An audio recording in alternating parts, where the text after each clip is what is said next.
Morning everyone, welcome back to my channel. কেমন আছো তোমরা সবাই? আশা করছি সবাই খুব ভালো আছো। আমিও বেশ ভালো আছি। আমার আরও একটা নতুন ব্লগে তোমাদের অনেক ভালোবাসা আর ওয়েলকাম জানিয়ে আজকের দিনটা শুরু করলাম। আজকে অক্টোবরের 30 তারিখ, কালকে কালী পুজো। আজকে কালী পুজোর আগের দিন 14 শাক খেতে হয়, সেই জন্যই বাড়িতে এখানে শাক কাটাকাটি চলছে। আমার আজকে ঘুম থেকে উঠতে অনেকটাই বেলা হয়ে গেছে। আমার ওঠার আগেই মার বাজার থেকে সমস্ত কিছু নিয়ে এসে জোগাড় করাও শুরু করে দিয়েছিল মা। আমি ওঠার পর দেখলাম মা শাক কাটছে, তাই ভাবলাম এখন থেকেই তোমাদের সাথে ব্লগটা শেয়ার করি।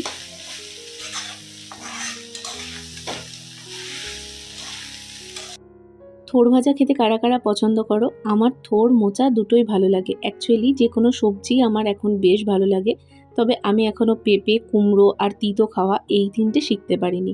জানি না সময় কবে শেখাবে এই তিনটে জিনিস আমায়। আর এদিকে দেখো আলু পেঁয়াজ দিয়ে থোড়টা মা ভেজেছিল। আমার আজকে মুডটা একটু অফ, তাই এই ঘরে বসে আমি এখন জামা কাপড়গুলো ভাঁজ করছিলাম আর একদম বেজার মুখে। ঘর গোছানো যাদের অভ্যেস তারা দেখবে কোথাও গিয়েই সুস্থ বসতে পারে না। ও বাড়িতেও আমার টুকটাক করে সারাদিন ঘর গোছানোর কাজ চলতেই থাকে, আর এ বাড়িতে আসলে মার জিনিস গোছাতে হয়। আর এই গোছাতে গোছাতে আমার এখন আর ঘর গোছাতেই ভালো লাগে না। যেখানেই যাই, এমন তো হতো বিয়ের আগে যে বান্ধবীর বাড়ি গেলেও আমি ঘর গুছিয়ে দিয়ে আসতাম। আমার গোছাতে ভালো লাগে, তার মানে এটা না যে সব সময় ভালো লাগবে। তো যাই হোক, এখন মা দেখলাম শাকটাও চাপিয়ে দিয়েছে। আজকে রান্নাটা ভেবেছিলাম, মানে এই শাক রান্নাটা ভেবেছিলাম আমি করব, তবে ওই যে বললাম মুডটা অফ ছিল, তার সাথে কোনো কিছুই এখনও অবধি আমার হয়নি। তো সেই জন্য আমি আর রান্নার দিকে যাইনি। গতকাল মাসি এসেছিল, তো মিষ্টিও নিয়ে এসেছিল। সেই মিষ্টিটা দেখো রেখেছে আর পুরো পিঁপড়ে ধরে গেছে। মিক্সারটার মধ্যে রাখলে আরশোলা, বাইরে প্যাকেটে এভাবে রাখলে পিঁপড়ে। কি জ্বালা, বড় বিরক্ত লাগছে। বার করে তোকে একটা দেবো, আমি একটা খাবো, আর দুটো টিফিন কোটোতে কাটতে। বেশি চাপা হয়ে থাকে, নষ্ট হয়ে যায়, যদি গরম হয়ে যায় সেটাও ভয় লাগে। দুপুরের মেনু কি? দুপুরের মেনু হচ্ছে মাছের ঝোল, ডাল, ঝোল ভাজা আর শাক। আর কি করবো? আর কিচ্ছু করতে লাগবে না, মাছের ঝোল হলেই এনাফ। আজকে সকাল থেকে দেখো সেই যে আমি জামা কাপড় নিয়ে বসেছি, তার মধ্যে গিয়ে মার সাথে একটু কথা বলে আসলাম। মার আলমারিটা, মানে বাইরে যে আলমারিটা আছে ওটাকে আজকে গুছিয়েছি। গতকাল রাত্রেই মা বলেছিল আলমারি দুটো গোছাতে হবে, আর ওটার অবস্থা খুবই শোচনীয়, সেই জন্য ওই আলমারিটাকে গুছিয়েছি। আর এই নাইটিটা না, কালকে তোমাদের দেখালাম 3টে নাইটি নিয়েছিলাম, যেটা লাল আর নীল ওই দুটো রাখা হয়েছে। বাকি সবুজ যে নাইটিটা ওটা একটু ঝুলে ছোট হচ্ছে, তো ওটা চেঞ্জ করে দিলাম। সকালবেলাতে যেটা বলছিলাম, আলমারি টালমারি গোছানোর আগে আমার স্নান সারা হয়ে গেছে, তবে মাথায় তেল দিয়ে বসে আছি, একটু বেলা করে গিয়ে শ্যাম্পুটা করব। আর এদিকে মা এখন মাথায় কালার দিচ্ছে, তো সেটাই আমি দেখছিলাম। পাউডারটার মধ্যে সাদা সাদা কি একটা গুঁড়ো, এগুলো ভালো হয় না গো, আমি মাকে অনেকবার বলেছি। আর এটা দিয়ে দিয়ে দেখো চুলটাকে পুরো শেষ করে দিয়েছে। আর এখন দিয়ে দিয়ে এমন অবস্থা করেছে যে হেনা যে দেবে, হেনা দিলে তার কালার ধরেও না। মা আজ থেকে বেশ কয়েক বছর আগে যখন এটা ইউজ করতো, আমি তখন থেকেই মাকে বারণ করতাম যে এগুলো ইউজ করো না, এতে অ্যামোনিয়া থাকে, ভালো হয় না। কে শোনে কার কথা। যাক গিয়ে, মার ওদিকে স্নান কমপ্লিট। এখন এই কয়েকটা জামা কাপড় ছিল যেগুলো আয়রন করতে হবে। মানে ওই যে সকালবেলা এক প্রস্ত গোছালাম, ওতে কমপ্লিট হয়নি, এখনও এতগুলো আছে যেগুলো আয়রন করতে হবে।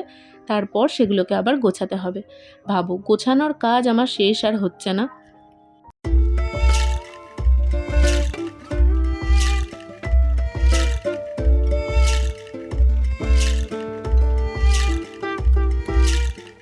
আজকে আমি যখন আমার ঘরে বসে ভয়েস ওভারটা করছিলাম, তখন বাইরে কোথাও একটা অ্যানাউন্সমেন্ট হচ্ছে, তার সাথে গান বাজছে। তোমরা জানি না শুনতে পেয়েছো কি না। আমি জানলা টানলা সমস্ত কিছু বন্ধ করে দিয়েছি। ভয়েস দিতে গেলে ফ্যান তো অফ করতে হয়, সেটা বলার কথা নয়। ঘর পুরো গরম হয়ে আছে, তার মধ্যে গানটা কোথার থেকে যে তাও আমার ভিডিওতে ক্যাচ হচ্ছে আমি বুঝতে পারছি না। দুপুরবেলা ওই মুড অফের চক্করে খুব একটা বেশি ভিডিও আমার আর করা হয়নি। সন্ধ্যাবেলা ঘুম থেকে ওঠার পর এখন বিছানাটা গোছাচ্ছিলাম। তার সাথে পর্দাগুলো দেখো যাতে মাঝখান থেকে সরে না যায়, ওই জন্য ক্ল্যাচার দিয়ে আটকে রাখা হয়। তারপরে এখন খাটটা ভালো করে গুছিয়ে নেব। জানলাটাও খুলে দিলাম। আর ওদিকে মা চা করে নিয়ে এসেছে। দুপুর থেকে মাথাটা এত যন্ত্রণা শুরু হয়েছে, তাই মাকে বলেছিলাম আজকে একটু চাটা কড়া করে করতে। তার সাথে এখন একটু অমৃতাঞ্জন লাগালাম কপালে। দেখা যাক ব্যথাটা কতক্ষণে কমে।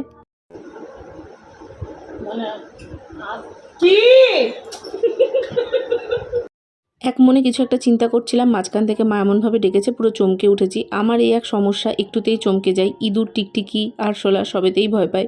আরশোলার থেকে এখন বেশি মাকড়সায় ভয় পাই। যাই হোক, চাটা খাওয়া কমপ্লিট করে এখন একটু রেডি হয়ে নিয়েছি।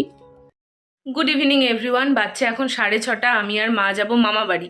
তবে মামা বাড়ি যাওয়ার আগে যাব একটু রুটি আনতে।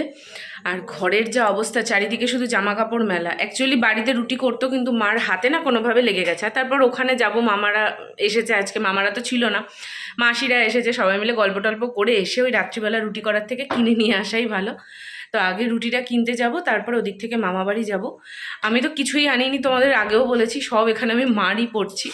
আর এখান দিয়ে একটা ওই বলো না কালো কালো কালারের কেন্ন টাইপ কিছু, ওগুলোর নামছে, ওটাই আমি বারবার দেখছি। তো চলো বেরোনো যাক। আজকে দুপুরবেলাতে ব্লগটা আমার আর কন্টিনিউ করা হয়নি, ইচ্ছেই করছিল না। আজকে দুপুরবেলা থেকে আমার যে মাথার যন্ত্রণা শুরু হয়েছে, সন্ধ্যেবেলাতে বাম লাগিয়েছি, তোমরা হয়তো বুঝতে পারবে আমি এখনও বামটা রিমুভ করিনি। বললাম থাক, যতক্ষণ এটার অ্যাকশান থাকে। কি জানি আমার প্রত্যেক দিন সন্ধ্যেবেলা থেকেই একটা মাথার যন্ত্রণা হচ্ছে, দিনের বেলা হচ্ছে না।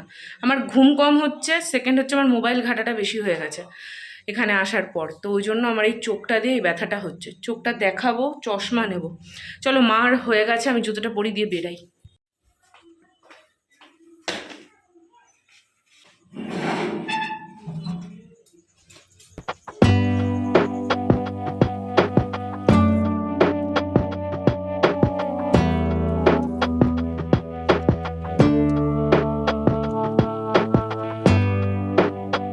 মামাবাড়ি যাওয়ার আগে কালীবাড়ির সামনে থেকে মা রুটি নিতে এসেছিল। আর মা যেহেতু রুটির লাইনে দাঁড়িয়েছে, সেই ফাঁকে আমি ঢুকে পড়লাম কালীবাড়িতে। খুব সুন্দর করে সাজানো হয়েছিল। আমার এই টাইমে একবারই আসা হয়েছে, আর এই নিয়ে দ্বিতীয়বার আসলাম। এত বছর এত কাছে থাকি কালীবাড়ির, তাও এই টাইমটায় না আমার কোনোবারই আসা হয়নি। মা যেখানে অঞ্জলি দেয় সেখানেই যাই। তো এদিকে রান্নাবান্নার জোগাড় হচ্ছে, তার সাথে দেখো ভেতরটা খুব সুন্দর করে সাজিয়েছে। ঢোকার মুখেই তোমাদের যে ছোট ছোট ঘরগুলো দেখালাম, ওগুলোর প্রত্যেকটাতেই শিব ঠাকুর আছে। আর এদিকে দেখো পাশটায় কত শঙ্খ রাখা, জানি না এগুলো হয়তো মানত করে সবাই দেয়। আজকে এই ভেতরটা এত ফাঁকা, কালকে এখানে পা রাখা যাবে না। আগের বার আমার মনে আছে কালী পুজোর দিনকে মা এখানে এসেছিল, তখন মন্টিদের সাথে দেখা হয়েছিল ভিডিও কল করে। আমি তখন খুব কান্না করছিলাম। তারা এই সাইডটা দেখাই।